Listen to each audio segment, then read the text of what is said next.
사도행전 10장 17절에서 33절까지 말씀입니다. 네, 우리가 잘 아는 것처럼 사도행전 10장은 이방인 고넬료의 회심 사건을 증거하고 있죠. 네, 이 사건을 통해서 베드로를 비롯한 사도들과 예루살렘 교회는 이방인에게도 하나님께서 자신들에게 베푸신 것처럼 생명을 얻는 회개, 즉 구원을 베푸신다는 것을 확인하게 됩니다. 그래서 사도행전에서 이 10장이 굉장히 중요합니다. 이방인이 예수를 믿게 되는, 그러니까 유대와 사마리아와 땅끝, 그러니까 세계로 이제 복음이 전파되어지는 그러한 사건을 먼저 이제 보여주는 그러한 말씀이라고 볼 수가 있겠죠. 그리고 본격적으로 이방인을 향한 복음 사역의 실제적인 포문이 열게 됩니다. 즉 사도행전 10장은 고넬료 한 사람의 회심의 사건이라고 하는 의미를 넘어서서 땅끝까지 증인이 되라는 이 주님의 명령에 순종해야 될 사도들과 예루살렘 교회가 종교적 관습으로 인해서 이방인을 향해 가지고 있었던 편견의 담을 허무는 그러한 놀라운 계기가 된 것이죠. 그런데요, 우리가 이 사도행전 10장을 볼 때 고넬료의 회심 사건에만 우리가 주로 집중을 하게 되죠. 하지만 이 고넬료의 회심 사건에만 집중을 하게 된다면 본문이 말하고자 하는 바의 절반의 의미만 이해한다라고 볼 수가 있습니다. 무슨 말씀인가 하면요, 이 고넬료의 회심 사건을 이끌어 가시는 성령의 역사 가운데 고넬료만 회심하는 것이 아니라 베드로 또한 여전히 그 고정관념과 그 이방인을 대하는 그 베드로의 태도가 점점 어떻게 변하는지에 대해서도 우리는 집중을 해야 한다는 것이죠. 하나님께서는 베드로를 고넬료의 집에 보내고자 하십니다. 베드로를 보내서 하나님을 경외하는 그 고넬료의 집에 예수 그리스도의 복음을 전하고자 하기 위함입니다. 그렇다면 이 일에 대해서 베드로는 하나님 앞에 쓰여지는 도구라고 말할 수가 있죠. 하지만 오늘 본문을 보게 되어지면 여전히 하나님이 온전히 쓰시기에는 부족함의 모습이 베드로에게 보인다는 말씀입니다. 왜냐하면 베드로에게는 아직까지 율법적인 구별의식이 남아 있었기 때문이죠. 고넬료는 이방인입니다. 이방인에게 가기 위해서는 이스라엘은 깨끗하고 이방인은 더럽다라고 하는 이러한 구별의식이 없어져야 됐습니다. 하지만 베드로에게는 그와 같은 율법적 의식이 여전히 좀 남아 있었고, 그렇기 때문에 고넬료에게 가라는 하나님의 말씀이 있다 할지라도 그 말씀에 순종해서 하나님이 원하시는 일을 할 수 있는 그러한 도구는 아니었던 것이죠. 아직 부족한 상태라고 하는 것입니다. 그래서 하나님께서는 어제 말씀에 우리가 잘 아는 것처럼 여전히 부족한 베드로를 고치시기 위해서 율법에서 부정하다라고 명한 짐승들이 담겨있는 그릇을 환상 중에 내려보내시죠. 그래서 먹으라 이렇게 말씀을 하셨던 겁니다. 그리고 베드로는 이 말씀에 대해서 뭐라고 말하죠? 먹을 수 없다라고 거부를 합니다. 하나님이 지금 직접 말씀하시는데도 베드로는 먹을 수 없다라고 거부를 하죠. 그래서 여전히 복음을 위하여 사용되기에는 부족한 모습을 우리가 확인할 수가 있습니다. 베드로의 문제는 무엇이었을까요? 바로 사람을 구별하는 것입니다. 단지 유대인이 아니라는 이유로 이방인을 더러운 자로 여기는 옛날의 사고방식이 그대로 남아 있었다라고 하는 거죠. 그리고 이러한 사고방식을 가지고는 어떻게 앞으로 사마리아와 땅끝까지 이르러 내 증인이 되리라고 하신 예수님의 말씀을 위한 도구로 살아갈 수 있겠습니까? 결국 하나님은 이러한 베드로를 고쳐가시면서 하나님의 일에 사용하시는 것이죠. 이것은 오늘을 살아가는 우리 역시 마찬가지입니다. 하나님께서 신자들을 하나님의 사역에 사용하려 하실 때 하나님께서는 우리가 부족하기 때문에 그냥 내버려 두시는 것이 아니라 하나님께서 우리의 부족함을 채워주시기 위해서 끊임없이 우리를 교정하고 고치심으로 하나님의 도구로 사용을 하신다는 것이죠. 자, 오늘 이제 본문 17절 두 단락으로 나눌 수 있는데요. 먼저 17절에서 23절 말씀, 이것을 한 단락으로 우리가 좀 볼 수 있는데, 17절의 시작을 보게 되어지면 베드로가 환상을 보고 그것이 무슨 뜻인지 속으로 의아해하고 있던 중에, 이렇게 말씀이 시작되고 있죠.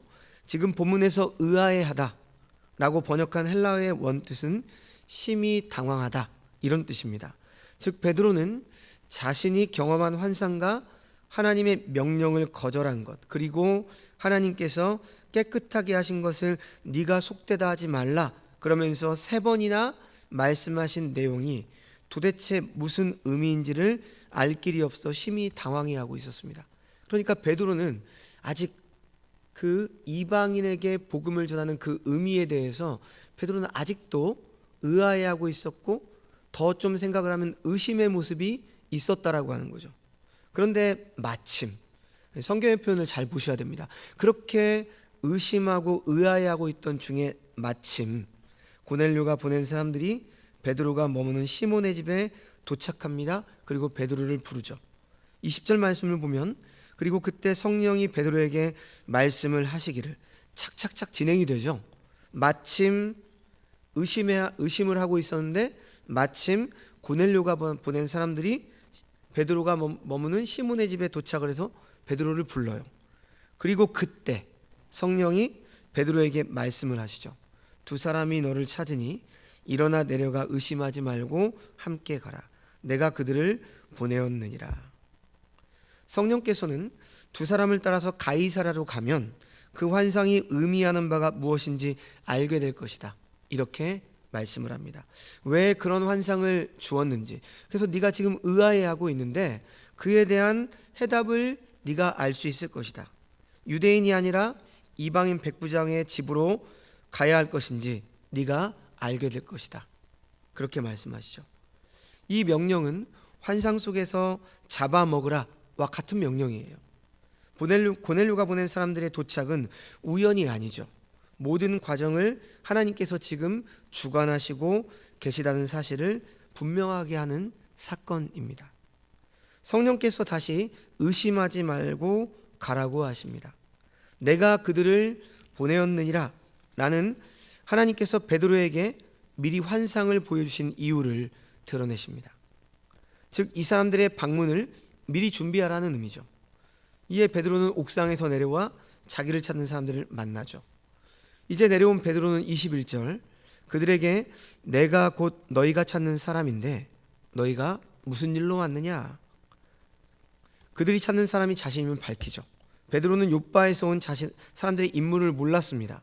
하지만 전혀 모르고 하는 질문은 아니죠. 다시 확인하고 싶었던 겁니다. 그래서 22절을 보면 욥바에서 온 사람들이 백부장 고넬료는 의인이요 하나님을 경외하는 사람이라 유대 온 족속이 칭찬하더니 그가 거룩한 천사의 지시를 받아 당신을 그 집으로 청하여 말을 들으려 하느니라, 이렇게 말하죠. 그리고 23절을 보면 자기들을 보낸 주인 백부장 고넬료에 대해서 베드로에게 이렇게 소개를 해요. 백부장 고넬료는 의인이요 하나님을 경외하는 사람이라. 이 말은 자기들을 보낸 사람은 로마 군대 백부장인데 선한 사람이고 이스라엘의 하나님을 섬기는 그러한 사람이라는 뜻이죠. 여기서 의인이라고 하는 말은 그가 좋은 성품과 인품을 가지고 있다는 것을 뜻하는 거예요. 그러니까 주인이 지금 아랫사람으로부터 이러한 평가를 받는다, 쉽지 않은 일이죠. 그러니까 그만큼 고넬료의 인품을 뒷받침해 주는 설명이 이제 바로 이어서 나옵니다. 유대 온 족속이 칭찬하더니, 이렇게 말하죠. 이 말은 지금 고넬료가 비록 로마 군대를 위해 백부장으로 봉직을 하면서도 식민지 사람들에게, 즉 유대인들에게 선을 행하며 살고 있었음을 말해주는 것이죠. 자, 베드로는 욥바에서 온 사람들의 이 말을 듣고 놀라움을 금치 못했을 겁니다. 자신이 본 환상과 고넬료가 본 환상이 정확하게 맞아 들어가기 때문이죠. 그 환상들과 이방인의 방문이 연결되고 있었기 때문입니다. 고넬료의 초청과 욥바로 가라고 하신 말씀이 연결됩니다. 그래서 그들의 말이 끝나자 그들을 집 안으로 불러들여요. 그리고 그들에게 식사와 잠자리를 제공했죠. 유숙하더라. 그런데 우리가 생각할 때 그냥 하루 대접하는 것이 대수롭지 않게 보일 수 있죠. 하지만 지금 이 사람들이 어떤 사람들이죠? 이방인이잖아요. 그렇죠? 유대인인 베드로가 이방인을 집 안으로 들어오게 해서 유숙을 했다. 이것은 그야말로 엄청난 사건인 겁니다. 자, 이제 계속해서 23절 하반절부터 이제 마지막 33절까지 말씀, 두 번째 단락인데요. 베드로가 가이사랴에 가서 고넬료를 이제 만나는 사건이죠.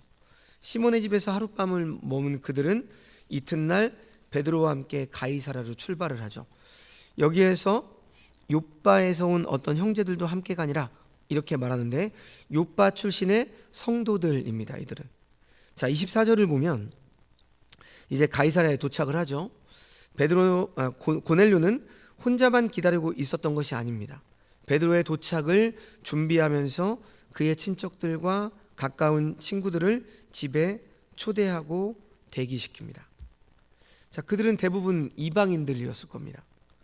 근데 25절을 보면 베드로가 집에 도착하자 고넬료가 급히 나가고, 그리고 어떤 행동을 취하죠? 지배국 장교가 피지배국 백성인 베드로의 발 앞에 엎드려 상관에게 절하듯 절을 합니다. 이러한 행동은 마치 신적인 존재나 로마 황제를 대하듯 극진한 환영이고 두려움에 찬 환영의 모습이었죠. 사실 고넬료가 누굽니까? 지금 로마 제국의 백부장이죠. 유대 나라를 지배하는 점령군의 지휘관입니다. 베드로가 지금은 예수님의 사도라고는 하지만 얼마 전까지도 해도 어떤 자였죠? 갈릴리에서 물고기를 잡던 어부에 불과했던 사람이죠. 인간적으로 본다면 지금 엎드려 절을 해야 될 사람이 누굴까요? 고넬료가 아니라 베드로 아니겠습니까? 그런데 지금 로마 제국의 백부장인 고넬료가 이렇게 행동을 합니다. 이것은 자신이 본 환상과 천사의 지시 때문이죠. 베드로를 보는 시선과 안목이 바뀌어서 둘 사이의 관계를 바꿨던 것입니다. 그래서 하나님께서 보낸 사람을 맞이하는 예의를 표했던 것이죠. 이러한 고넬료의 행동에 대해서 26절에 베드로는 고넬료를 일으켜 세우면서 나도 사람이라 이렇게 말하죠. 여러분, 베드로가 어떤 사람이었죠? 그는 동료 제자들이 더 높은 지위에 앉을까 봐 분을 내던 사람이었어요. 그러나 주님의 부활을 만나고 부활의 증인이 된 이후로 그는 완전히 바뀌게 됩니다. 그래서 자신이 높임을 받은 존재가 아니라고 하는 것을 누구보다도 잘 알게 되죠. 그런데 계속해서 27절 이하 30절까지의 말씀을 보십시오. 이 말씀을 보면 베드로가 모인 사람들을 향해서 말하는 내용, 이 내용을 우리가 좀 주목해서 깊이 봐야 됩니다. 자, 지금 말씀을 보시면 비록 베드로가 고넬료의 집을 오긴 했습니다. 하지만 여전히 이 말씀을 보면 아직도 이방인과 유대인을 구별하는 그 의식이 기저에 깔려 있는 그러한 그 한계를 보게 됩니다. 왜냐하면 28절 29절을 보십시오. 이르되 유대인으로서 이방인과 교제하며 가까이 하는 것이 위법인 줄은 너희도 알거니와 하나님께서 내게 지시하사 아무도 속되다 하거나 깨끗하지 않다 하지 말라 하시기로 부름을 사양하지 아니하고 왔노라. 묻노니 무슨 일로 나를 불렀느냐. 어떠세요? 이 말씀을 보면 좀 어떤 뉘앙스가 느껴지십니까? 자신이 고넬료의 집을 방문한 것은 내가 원해서 온 것이 아니라 하나님이 지시하셨기 때문이다. 그러니까 앞에서 뭐라고 말해요? 이방인과 교제하는 것, 유대인으로서 이방인을 만나서 교제하며 가까이 하는 것이 위법인 줄은 너희가 알거니와. 그러니까 지금 위법이라는 거예요. 그래서 하나님께서 지시하사 아무도 속되다 하거나 깨끗하지 않다 하지 말라 하시기로 부름을 사양하지 않고 왔노라. 그러니까 자신이 고넬료의 집을 방문한 것은 하나님이 지시하셨기 때문이지 자신의 입장에서는 여전히 유대인이 이방인과 교제하는 것은 위법이다. 이러한 생각이 기저에 깔려 있는 것입니다. 결국 베드로는 유대인이 이방인인 너희와 교제하는 것은 위법이지만 하나님이 지시하셨기 때문에 온 것뿐이라는 의도의 말을 한 것으로 볼 수가 있어요. 물론 베드로가 하나님이 보여주시는 환상과 성령에 의해서 이방인에 대한 생각이 완전히 달라졌다고 생각할 수 있습니다. 하지만 지금 28절 29절의 베드로의 이 말은 여전히 유대인으로서의 사고방식을 보여주고 있는 것이죠. 자, 그런데 이후 고넬료의 말을 통해서 베드로의 이러한 거리낌은 완전히 해소가 되고 이방인에 대한 생각이 완전히 변하게 됩니다. 자, 마지막 30에서 33절 말씀을 보십시오. 베드로가 고넬료에게 자신을 왜 불렀는가 이렇게 물었을 때 고넬료는 천사가 나타나서 지시한 내용에 대해서 말하죠. 그런데 그 내용 중에 우리가 주목해야 될 내용이 있어요. 어떤 내용이냐면 하나님이 내 기도를 들으시고 내 구제를 기억하셨다, 이 내용입니다. 자, 성도 여러분, 지금 하나님께서 이방인의 기도를 들으시고 이방인의 구제를 기억하셨다, 이 사실은 유대인으로서는 생각할 수도 없는 일이죠. 이방인의 기도를 하나님이 받으신다고? 이방인의 구제를 기억하신다라고?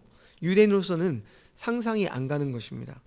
그러나 베드로는 천사가 고넬료에게 나타나서 그렇게 말씀하셨다는 말씀을 듣고 하나님은 유대인과 이방인을 구별하지 않으시고 누구든지 하나님을 경외하고 의를 행하는 자는 받으시는 분임을 이제 깨닫게 된 것입니다. 그래서요, 오늘 본문은 이렇게 끝나지만 이제 내일 묵상 본문인 34절 35절 말씀을 보십시오. 뭐라고 말씀하는지. 베드로가 입을 열어 말하되 내가 참으로 하나님은 사람의 외모를 보지 아니하시고 각 나라 중 하나님을 경외하며 의를 행하는 사람은 다 받으시는 줄 깨달았도다. 이제 깨닫게 된 거예요. 이 고백이 있은 후에 베드로가 고넬료의 집에서 복음을 전하게 된 것입니다. 자, 오늘 말씀은 여기까지인데요. 말씀을 정리하죠. 하나님의 복음은 차별과 소외의 복음이 아닌 공평과 포용의 복음입니다. 이러한 뜻이 잘 반영된 것이 바로 오늘 이 베드로와 고넬료의 만남이었습니다. 그리고 하나님께서는 고넬료에게 복음을 전하는 베드로 또한 이 과정 가운데 변하게 하시죠. 여전히 이방인에 대한 거리낌이 있고 구별 의식이 있었던 베드로가 이제 고넬료의 고백을 통해서 고넬료를 만나게 하신 그 하나님의 역사를 들으면서 베드로 또한 이방인에 대한 사고방식이 변하게 됩니다. 그래서 앞으로 복음을 온전히 전하는 사역자로 하나님께서는 만들어 가시는 것입니다. 우리는 오늘 본문을 통해서 이러한 사실을 기억하면서 우리도 복음을 전할 때 성령께서 우리의 복음 전도의 만남 사이에 언제나 역사하시고 그리고 우연이 아니라 하나님의 섭리 가운데 만날 만한 사람을 만나게 하시고 그런 가운데 전도의 열매를 맺게 하심을 믿어야 할 것입니다. 그리고 이 모든 과정에서 우리는 때때로 의심하기도 하고 우리의 부족함이 여전히 있죠.